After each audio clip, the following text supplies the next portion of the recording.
Él no era más ruidoso que los demás, no era el primero en creer, y se negaba a fingir certeza cuando su corazón estaba lleno de preguntas.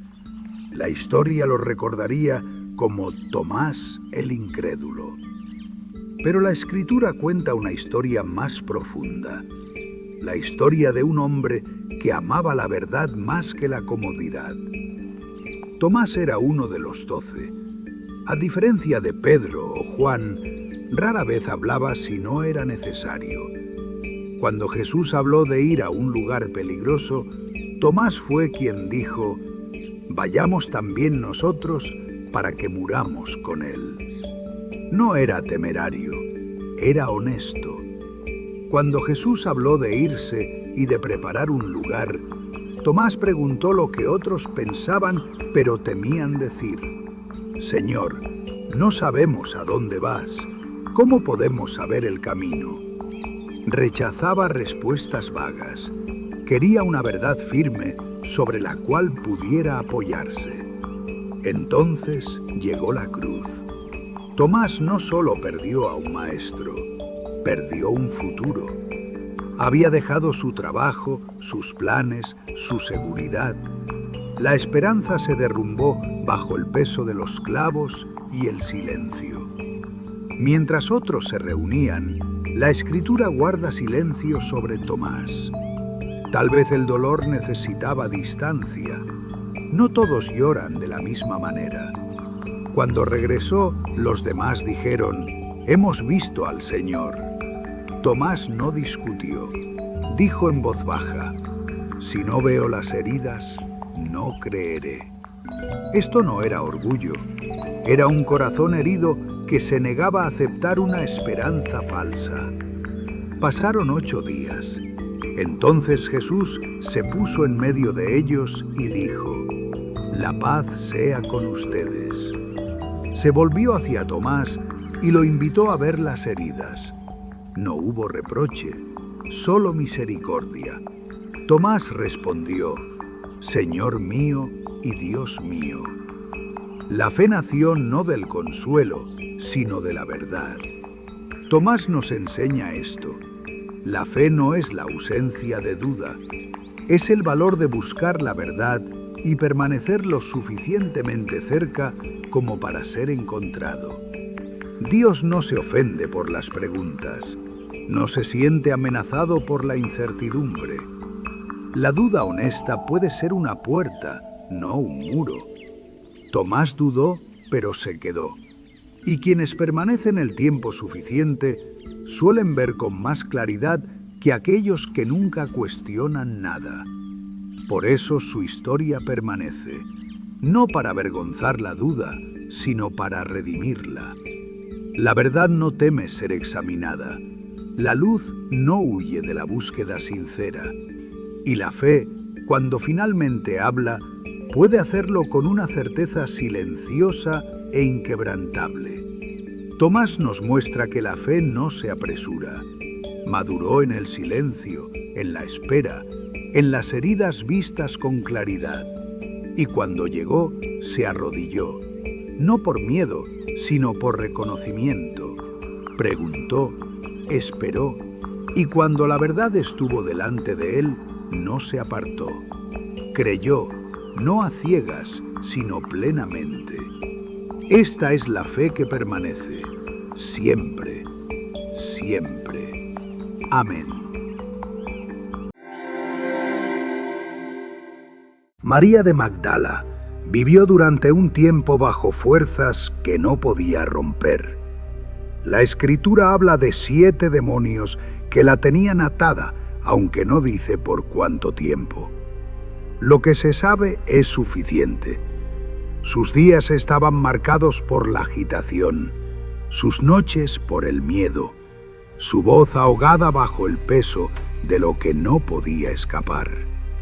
Su vida estaba fracturada, su esperanza desgastada, y la gente hablaba de ella más con cautela que con compasión.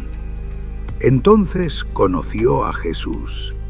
Con una palabra, Él expulsó su tormento, sin espectáculo, sin demora. En un instante, lo que la ataba desapareció. Desde ese día los siguió, no para ganar favor, sino porque su vida le había sido devuelta. Viajó con los discípulos, apoyó el ministerio, escuchó enseñanzas que restauraron su mente. No buscaba atención, ya no necesitaba demostrar nada. La gratitud, no la ambición, marcaba sus pasos. Cuando Jesús fue arrestado, el miedo dispersó a muchos. Los rumores se extendieron, las puertas se cerraron, los pasos huyeron en la noche. Pero María permaneció cerca de la cruz. Vio al que la había sanado ser burlado y crucificado. Lo escuchó perdonar a sus ejecutores. Vio su cuerpo debilitarse y sintió que el mundo se inclinaba cuando él exhaló por última vez. No entendía el significado del momento, pero se negó a abandonar a aquel que no la había abandonado. A veces la fe es simplemente quedarse cuando todo dentro de ti quiere huir. Después de su muerte, siguió a José de Arimatea hasta la tumba, grabando en la memoria el lugar donde la piedra fue colocada. Antes del amanecer del tercer día, regresó con aromas, esperando silencio, con la esperanza de al menos honrar lo que quedaba. Pero la piedra ya no estaba. Corrió a buscar a los discípulos y Pedro y Juan fueron, vieron la tumba vacía y se marcharon sin saber qué pensar. María se quedó, sostenida por el duelo y la lealtad. Llorando afuera miró dentro y vio ángeles, pero su corazón estaba fijo en una sola pregunta: ¿dónde estaba su Señor? Al darse vuelta, vio a un hombre que pensó que era el jardinero. Buscaba respuestas hasta que él dijo su nombre, una palabra, y el reconocimiento rompió su tristeza. Ella conocía esa voz. Jesús estaba vivo. Él la envió a contar a los discípulos. Y así María Magdalena se convirtió en la primera testigo de la resurrección. La mujer que antes estuvo rota, ahora encargada de la noticia más grande jamás pronunciada. Ella permaneció cuando otros se marcharon, y porque se quedó, vio lo que los apresurados no vieron, que la muerte no tuvo la última palabra y que la lealtad puede conducir a la revelación.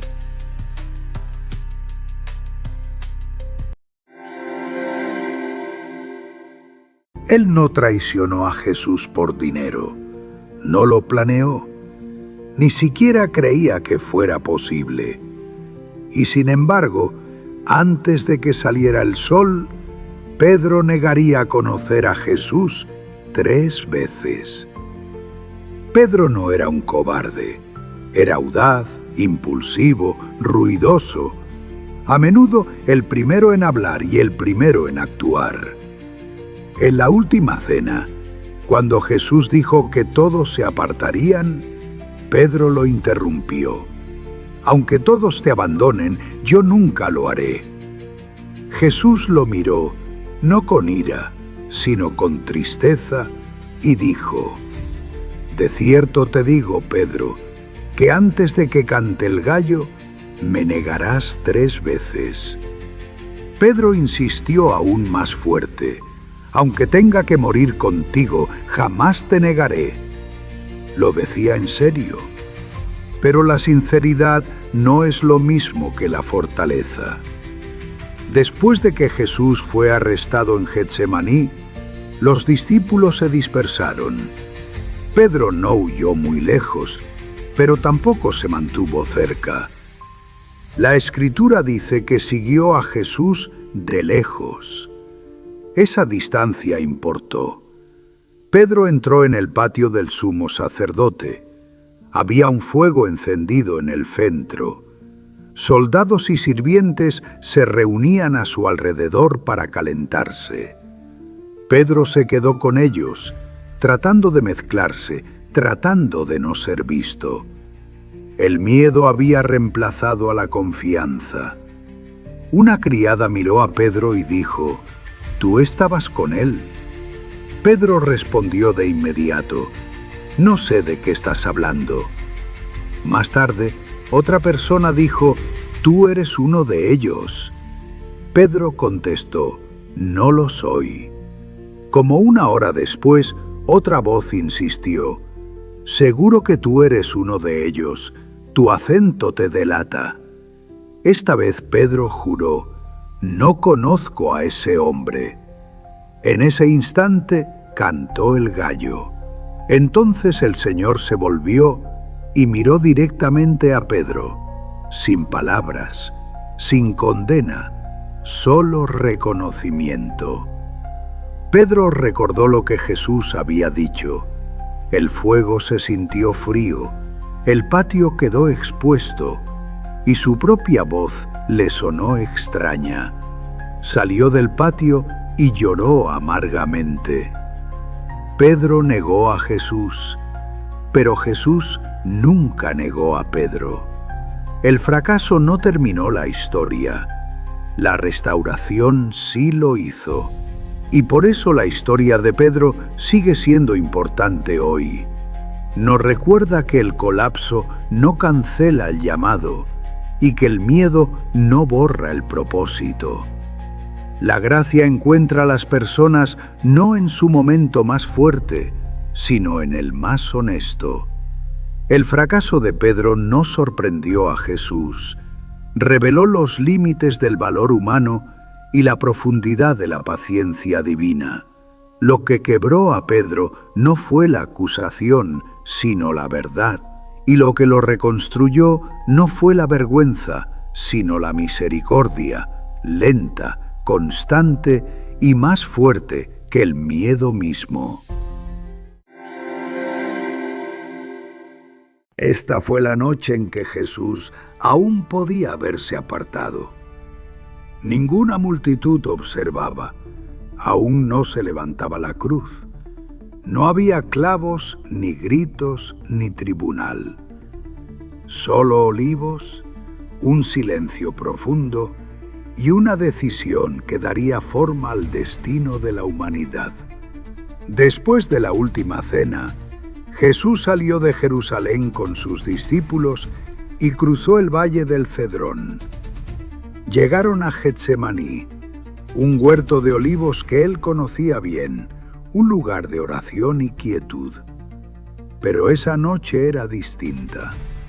Sabía que la traición ya venía en camino, invisible pero segura. En el límite del huerto, dijo a la mayoría de los discípulos que se quedaran atrás.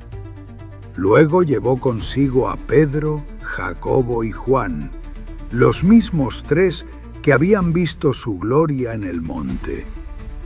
Pero ahora no había luz, ni voz del cielo, ni triunfo, solo tristeza.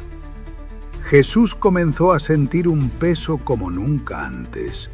Les dijo: «Mi alma está profundamente angustiada hasta la muerte.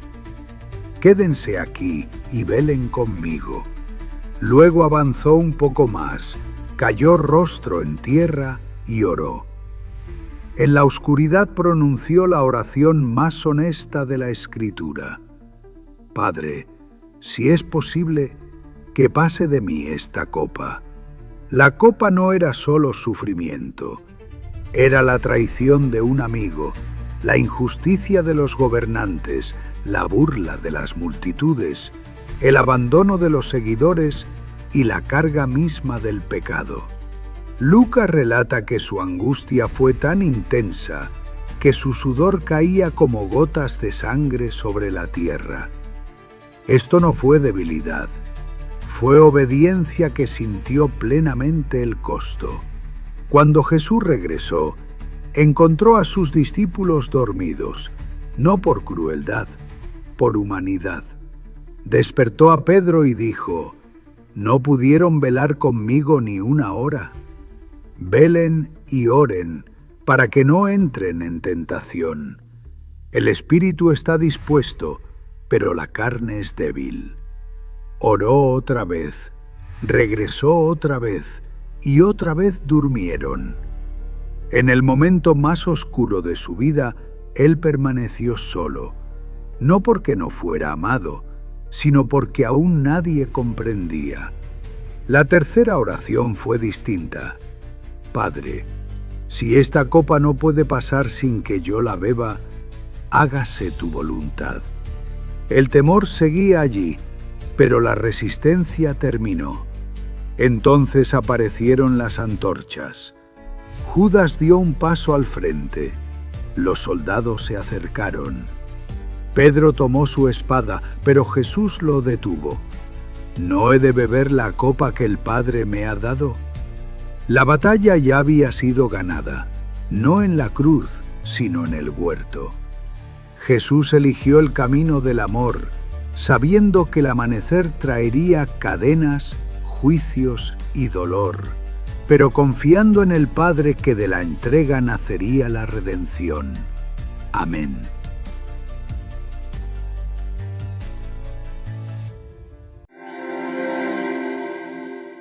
Él no parecía un líder, no hablaba con seguridad ni con autoridad, y aún así, este sería el hombre que un día se presentaría ante el imperio más poderoso de su tiempo y pronunciaría palabras que ningún esclavo se había atrevido a decir jamás. Deja ir a mi pueblo. Moisés nació en Egipto, entre un pueblo encadenado, en un tiempo en que el faraón ordenó que todo bebé varón hebreo fuera asesinado. Para salvarlo, su madre lo colocó en una cesta y la puso sobre las aguas del Nilo. Fue hallado por la hija del faraón y criado en el palacio, rodeado de poder, educación y privilegio. Sin embargo, Moisés nunca olvidó quién era.